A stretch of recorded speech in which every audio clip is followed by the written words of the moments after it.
ओम श्री गणेशाय नमः।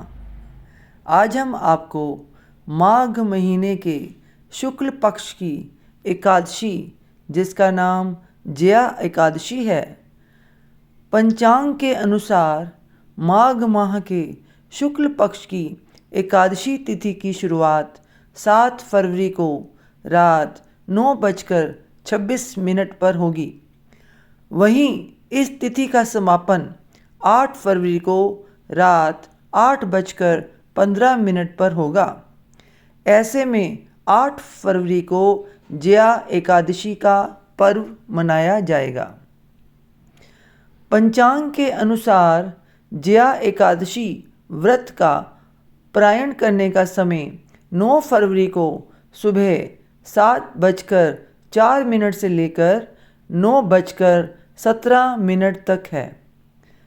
एकादशी का व्रत करते समय कुछ बातों का ध्यान रखना चाहिए।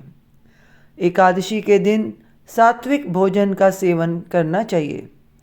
चावल का सेवन वर्जित है।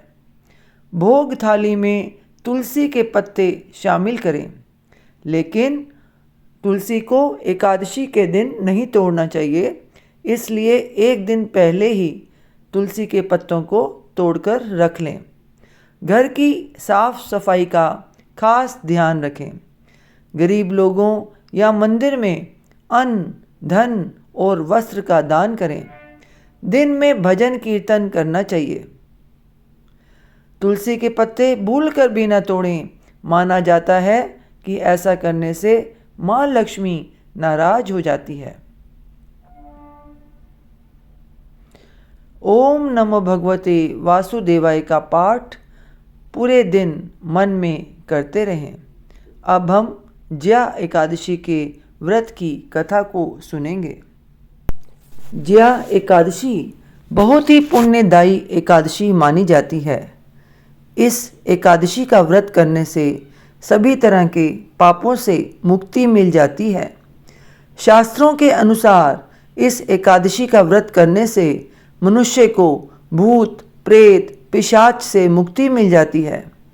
मान्यता के अनुसार जो कोई भक्त जया एकादशी व्रत का पालन सच्ची श्रद्धा के साथ करता है, उसे पुण्य की प्राप्ति होती है। इस दिन भगवान विष्णु का पूजन करने से दोषों से मुक्ति मिलती है। साथ ही इस दिन पूजा के दौरान जया एकादशी व्रत की कथा सुनने से सौभाग्य की प्राप्ति होती है। पौराणिक कथा के अनुसार जब धर्मराज युधिष्ठिर भगवान श्री कृष्ण से पूछते हैं कि माघ मास की एकादशी का क्या महात्म्य है, तो भगवान श्री कृष्ण कहते हैं कि इसका नाम जया एकादशी है। इस एकादशी पर व्रत करने से मनुष्य को भूत पिशाच की योनि का भय नहीं रहता। इसी विषय में कथा सुनाते हुए भगवान कृष्ण कहते हैं कि एक बार नंदन वन में उत्सव चल रहा था। इस उत्सव में सभी देवतागण, सिद्ध संत और दिव्य पुरुष उपस्थित थे। इस उत्सव कार्यक्रम में गंधर्व गायन कर रहे थे एवं गंधर्व कन्याएं नृत्य कर रही थी। उसी समय नृत्यांगना पुष्पवती सभा में गायन कर रहे माल्यवान नाम के गंधर्व पर मोहित हो गई। अपने प्रबल आकर्षण के कारण वह सभा की मर्यादा को भूल गई और इस प्रकार नृत्य करने लगी कि माल्यवान उसकी ओर आकर्षित हो जाए। माल्यवान भी उसकी ओर आकर्षित हुए बिना ना रह सका।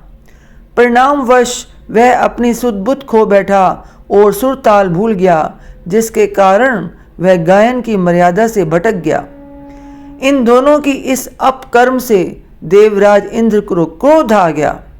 उन्होंने दोनों को श्राप दिया कि वे स्वर्ग से वंचित हो जाएं और पृथ्वी पर अति नीच पिशाच योनि को प्राप्त हों। शाप के प्रभाव से दोनों पिशाच बन गए और हिमालय पर्वत पर एक वृक्ष पर अत्यंत कष्ट भोगते हुए रहने लगे। एक दिन दोनों अत्यंत दुखी थे, जिसके चलते उन्होंने सिर्फ फलाहार किया और उसी रात्रि ठंड के कारण उन दोनों की मृत्यु हो गई। संयोग से उस दिन माघ शुक्ल पक्ष की एकादशी तिथि थी। इस प्रकार से अनजाने में ज्या एकादशी का व्रत हो जाने के कारण दोनों की पिशाच योनि से मुक्ति प्राप्त हो गई, जिसके बाद वे पहले से भी अधिक सौंदर्यवान हुए और पुनः स्वर्गलोक में स्थान प्राप्त हुआ।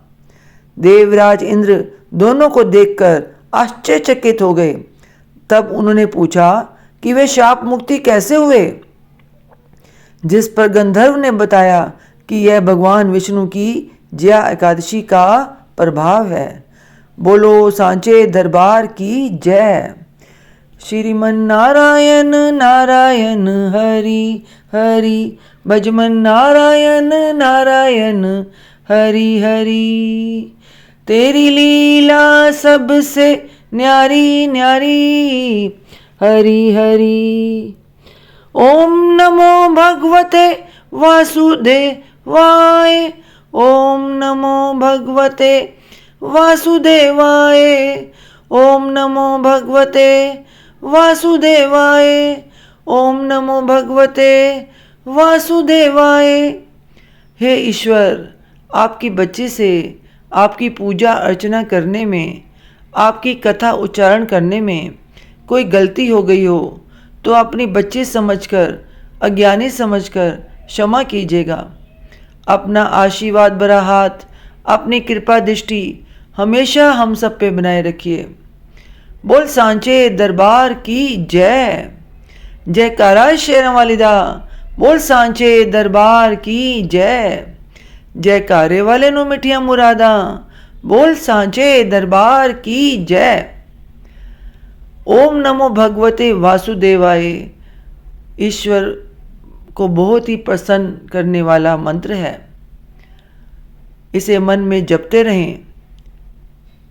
एक और महामंत्र है, हरे कृष्णा कृष्णा कृष्णा हरे हरे, हरे राम राम राम हरे हरे, हरे कृष्णा कृष्णा कृष्णा हरे हरे, हरे राम राम राम हरे हरे। इस मंत्र का जाप भी आप अवश्य कीजिए। बोल सांचे दरबार की जय।